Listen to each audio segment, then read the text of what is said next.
북한의 도발은 항상 있었던 일이라 한국인이라면 그다지 관심을 가지지 않는 주제이기도 한데요. 오직 한국을 잘 모르는 외국인들이나 한국을 걱정한다는 말까지 있을 정도죠. 하지만 최근 들어 북한의 도발이 심상치 않아져 한국인들마저 긴장하게 만들었는데요.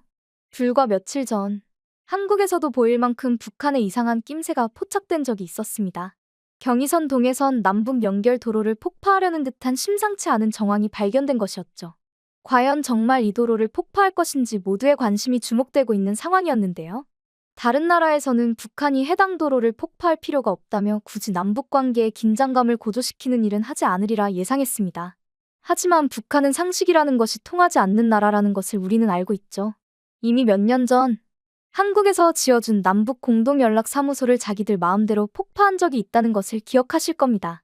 평화의 상징이었던 남북 공동연락사무소조차 아무 협의 없이 폭파시켰던 북한이었기에 연결 도로마저 얼마든지 훼손할 가능성이 있는 상태였죠. 그리고 아니나 다를까 10월 15일 북한은 경의선 동해선 남북 연결 도로 군사분계선 이북 일부 구간을 폭파했습니다. 김정은 북한 국무위원장이 창립 60주년을 맞아 대한민국을 공격할 의사가 전혀 없다라고 밝히며 한국과 북한이 서로 다른 두 국가론을 강조한 지 대략 일주일이 된 시점이었습니다. 해당 행동은 경의선 및 동해선 일대의 연결도로 차단을 목적으로 폭파를 자행한 것으로 추측하고 있는데요. 폭파한 후 북한군이 중장비로 추가 작업을 하는 것으로 보아 더 이상 한국과의 교류도 통일이라는 단어도 다시는 꺼내지 않겠다는 의지처럼 보였습니다. 이로 인하여 남북 간의 육로로 연결된 남은 통로라고는 판문점 공동경비구역과 화살머리고지만 존재하는 상황입니다. 사실 이런 일이 발생하기 전부터 북한은 많은 도발을 했었습니다. 하지만 이상하게도 유독 올해 들어서 도발이 잦아졌으며 방법도 다양해졌죠. 점차 북한의 도발이 심하다고 생각될 때쯤 우리의 관심을 집중시킨 북한의 도발 요소가 등장했는데요. 바로 오물풍선이었습니다. 당시 북한은 한국이 보내온 대북 전단에 대응하기 위해서 오물풍선을 보낸 것이라고 주장했는데요. 전문가들의 의견에 따르면 북한에서 남북 간의 긴장감을 고조시키고자 할 때마다 대북 전단 핑계를 들고 있다고 확인되었습니다. 북한은 대북 전단을 보내지 않겠다면 자신들도 오물풍선을 보내지 않겠다고 협박 아닌 협박을 진행하기도 했는데요. 하지만 북한과는 달리 한국은 자유의지가 있는 나라입니다. 대북 전단의 경우 한국 정부의 주도하에 진행한 것이 아니기에 막을 수 없었습니다. 이에 북한 당국은 자신들이 나서서 오물풍선을 만들어 한국으로 날린 것인데요. 이렇게 보낸 주체부터 각기 다른 풍선은 또 다른 특징을 지니고 있습니다. 북한의 실상을 담은 대북 전단 풍선에는 북한은 독재 국가이다, 같은 민족인 한국에는 자유가 있다와 같이 명확한 메시지와 함께 생존을 위한 쌀, 1달러 지폐, 북한에서는 볼 수 없던 한국 드라마 혹은 음악 등까지 넣어보냈는데요. 이런 대북 전단 풍선은 먹을 것이 없어 풀까지 뜯어먹는다는 북한 주민들에게는 단비와도 같았습니다. 하지만 북한에서 보낸 오물풍선은 정반대의 것이었습니다. 말 그대로 오직 한국에게 짜증을 주기 위한 목적으로 제작되었기에 아무 쓸모없는 오물만 담겨 있었던 것이죠. 해당 풍선은 바람을 타고 한국 곳곳으로 떨어졌는데요. 한국에서는 이런 오물풍선도 그냥 놓치지 않았습니다. 혹시 모를 위험 요소를 위해 하나씩 안에 담긴 오물들을 살펴본 것인데요. 그리고 그곳에서는 놀라운 것들이 담겨 있었습니다. 바로 북한의 현 상황을 알 수 있는 물품들이 발견된 것이죠. 구멍이 뚫렸음에도 몇 번이나 바느질로 덧댄 양말과 옷 등 생활 쓰레기들을 통해 현 상황을 예측할 수 있었던 것인데요. 이에 북한도 당황스러워하는 눈치였습니다. 온갖 쓰레기를 보내며 한국의 사회에 혼란을 주고 싶었는데 정작 한국에서는 보내온 오물 안에서 기생충까지 발견하더니 북한 스스로 자신의 열악한 상황을 까발렸다며 비웃는 꼴이 되었으니 말이죠. 이에 당황하지 않은 척 북한의 오물풍선 도발은 최근까지 이어지고 있는데요. 하지만 이보다도 더 도발이라고 볼만한 사건이 발생하게 되었습니다. 지난 6월 9일 오물풍선으로 인하여 대북 확성기 방송을 실시한 바로 그날 해당 사건이 벌어졌는데요. 낮 12시 30분쯤 북한군 다수가 군사분계선을 침범했던 것입니다. 한 명도 아닌 20명 정도의 인원이 군사분계선을 침범했던 것이라 우리 군은 경고 방송과 함께 경고 사격을 진행했습니다. 마지막 경고 사격은 2020년 5월로 해당 한국군의 경고 사격은 무려 약 4년 만에 벌어진 일이었습니다. 그리고 이번 사격을 시작으로 처음이 어렵지 그 후는 쉽다라는 말이 현실로 일어나게 되었는데요. 북한군의 군사분계선 침범은 그 후로도 반복적으로 발생했습니다. 마치 한국군을 시험이라도 하는 듯 6월 한 달 동안 9일, 18일, 20일 총 3번 군사분계선을 침범하며 긴장감을 고조시켰습니다. 그때마다 한국군은 경고 방송과 경고 사격을 진행했으며 북한군은 순순히 퇴각한 것으로 밝혀졌죠. 이에 합참은 비무장지대 내에서 작업을 하던 북한군이 실수로 군사분계선을 넘은 것이라고 발표했는데요. 북한군 대부분이 도끼, 곡괭이 같은 작업도구들을 든 채 비무장지대로 넘어온 것으로 확인되었다며 단순 침범으로 본 것입니다. 특히 숲풀이 우거져 비무장지대 표식이 명확히 보이지 않은 것도 실수라고 본 이유라고 설명했는데요. 당시 북한은 4월경부터 북방한계선 등 전선 지역에 다수의 병력을 투입하여 불모지 조성, 지뢰 매설 및 대전차 방벽 등으로 보이는 구조물 설치에 힘을 쓰고 있었습니다. 그렇기에 해당 작업들을 하던 도중 넘어온 것이라고 판단한 것이죠. 더군다나 작업하던 중 사상자가 발생했음에도 불구하고 별다른 큰 조치 없이 작업을 진행하는 것을 보고 도발이 목적이 아닐 수 있다는 이야기가 나오며 실수라고 보기도 했는데요. 이에 미국의 전문가들 또한 북한의 행동은 그저 실수에 불과하다며 긴장을 완화할 필요성이 있다고 분석했습니다. 하지만 이는 어디까지나 추측에 불과했던 것이며 한 번은 실수라고 볼 수 있지만 세 번은 실수라고 보기 어려운데요. 그렇기에 많은 사람들이 북한의 군사분계선을 넘은 것 자체가 도발 의도를 지니고 있으며 이와 더불어 전쟁을 했을 때 한국군의 눈을 피할 수 있는 부근을 확인하기 위함이라는 추측도 난무하고 있는 상황입니다. 이렇게 불안함이 피어나는 요즘, 전쟁에 대한 긴장감을 높인 것이 바로 앞서 설명했던 남북 연결도로 폭파 사건입니다. 북한은 도로와 철길을 완전히 끊어버리고 그 자리에 견고한 방어 축성물들로 요새화하는 공사를 진행하는 것으로 파악되었는데요. 이와 동시에 조선중앙통신의 보도 내용이 눈길을 사로잡고 있습니다.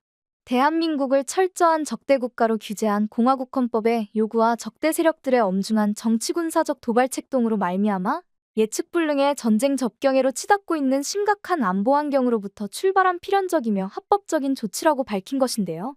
보도 내용에는 항상 그래왔던 것처럼 북한은 잘못한 것이 없으며 한국의 도발로 합법적인 조치를 했다고 이야기하고 있었습니다. 그리고 여기서 주목해야 할 점이 있습니다. 평소와 다른 문구가 담겨 있었는데요.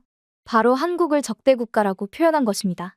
이는 현재 김정은이 강조하고 있던 두 국가론을 넘어서 한국을 주적으로 간주하겠다는 선언으로 보이는데요.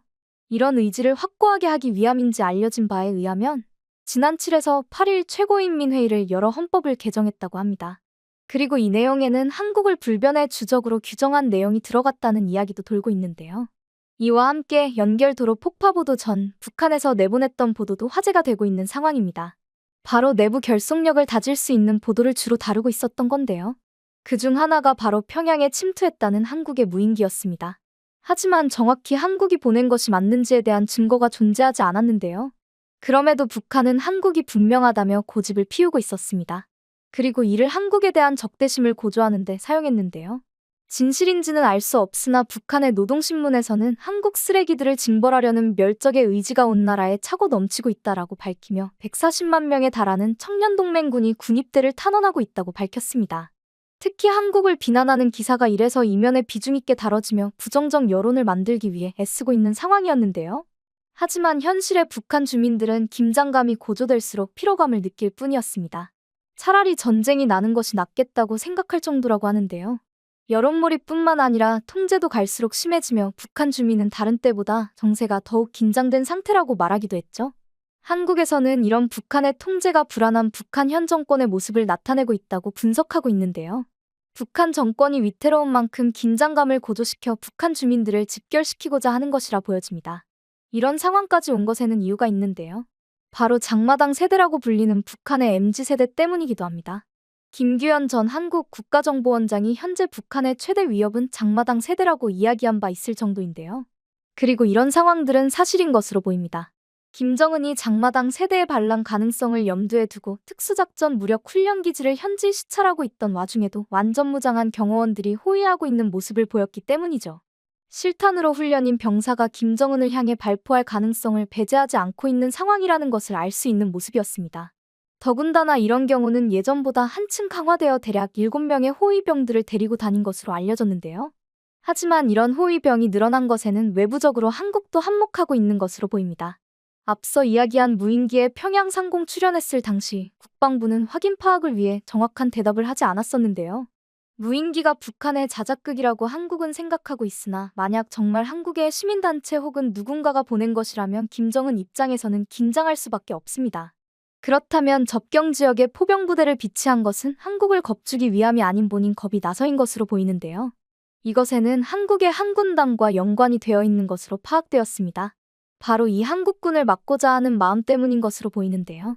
군대란 사전적 의미로 보자면 국가와 국민을 보호하기 위해 무력 사용이 가능한 국가 조직으로 알려져 있는데요. 그렇기에 한국군은 전쟁이 발발하게 되면 무조건 북한의 공세를 방어하는 것이 첫 목표인 것으로 알려져 있습니다. 하지만 한 군단만은 다릅니다. 대한민국 국군의 유일한 기동군단, 바로 제7기동군단입니다. 제7기동군단은 북진선봉부대로도 알려져 있는 해당 군단은 앞서 이야기한 것처럼 다른 목표를 지니고 있는데요. 바로 전쟁이 발발하게 되면 방어가 아닌 북으로 진격하는 것으로 되어 있기 때문입니다. 그래서인지 7군단은 방어 작전 및 훈련을 하지 않고 오직 공격 훈련에만 신경을 쓰는데요. 이런 모습을 알 수 있는 것이 바로 경례 9호입니다. 북진이 경례 9호일 만큼 오직 북으로 진격하고 공격하는 것에 집중되어 있다는 것을 알 수 있었는데요. 하지만 다른 점은 또 있습니다. 다른 군단은 대부분 지하에 있어 외부에서는 군단의 시설이 전혀 보이지 않는데요. 하지만 7군단만은 유일하게 모든 시설이 지상에 올라와 있습니다. 사실상 전쟁이 시작되면 북진만 계획하니 그다지 신경 쓰지 않아도 되는 건물들이라는 것이죠. 이 정도의 의지를 가지고 있는 만큼 규모 자체도 굉장합니다. 3세대 이상 전차대대가 11개의 포병대대 역시 16개나 되는데요. 삼각 편제의 11개 전차대대라면 최소 370여 대의 전차 대수를 가지고 있는 것을 뜻합니다. 여기에 장갑차까지 포함하게 되면 총 4,000대 이상의 전투장갑 차량과 지원장갑 차량이므로 규모가 방대해지죠. 대한민국 국군이 보유하고 있는 3.5세대 전차 전량을 7군단이 보유하고 있을 정도라고 하면 그 위력이 어느 정도일지는 다들 짐작하실 것이라 봅니다. 천무 다연장 로켓, K9뿐만 아니라 예전에는 전략 무기인 현무탄도 미사일까지 운용한 적이 있는데요. 물론 유도탄 사령부가 창설한 뒤 현무 미사일의 운용을 해당 부서가 맡게 되어 자연스럽게 사라지긴 했으나 이런 최신식 무기까지 섭렵할 정도의 능력을 보유하고 있었던 것입니다. 이렇게 운용하고 있는 무기만 보더라도 7군단의 규모가 방대하다는 것을 새삼 깨달으실 텐데요. 이런 상황에는 이유가 존재합니다. 2016년에 제8기동사단, 제11기동사단, 제26기계화 보병사단을 이관받았으며 제3군단에 속해 있던 제2보병사단을 공정사단으로 개편하면서 7군단 예하로 예속 전환했던 것인데요. 이 외에도 2021년 이후에도 다른 사단들을 예하에 두게 되어 큰 규모를 가진 군단이 된 것입니다. 그렇다 보니 K1A1 전차, K21 보병전투차, K2 흑표 전차 등을 정군에서 가장 먼저 수령한 부대가 되며 기동군단의 위험을 더 높일 수 있었던 것입니다. 해당 군단은 강한 화력뿐만 아니라 앞서 이야기했듯이 휘하의 사단을 많이 두고 있는데요. 그렇다 보니 세계적으로도 손꼽히는 화력을 보유하고 있다고 인정받았을 정도입니다. 유라시아 대륙에서 최고 최정예 육군 기동 엘리트 군단이라는 칭호가 붙을 정도로 모든 육상 현대적 전술을 구사할 수 있는 군단인데요. 이와 더불어 현재까지도 전차와 장갑차 등의 무기에 대한 개발을 소홀히 하지는 않는 군단이기도 합니다.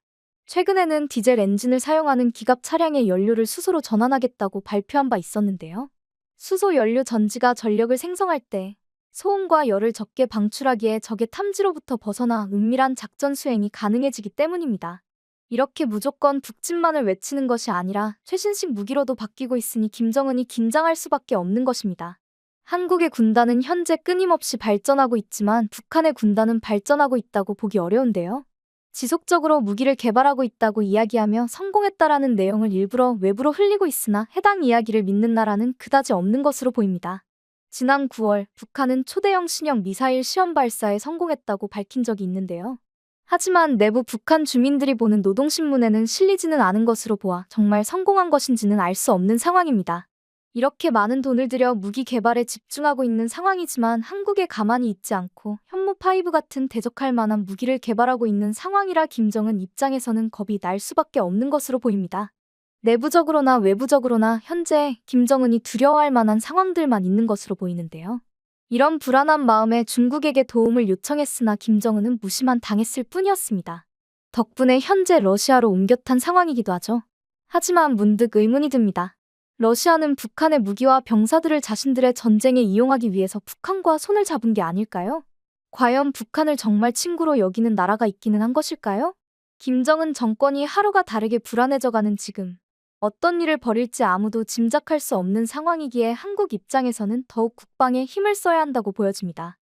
하지만 그러기 전 불안에 휩싸인 김씨 정권이 스스로 무너지는 날이 오지 않을까 싶네요.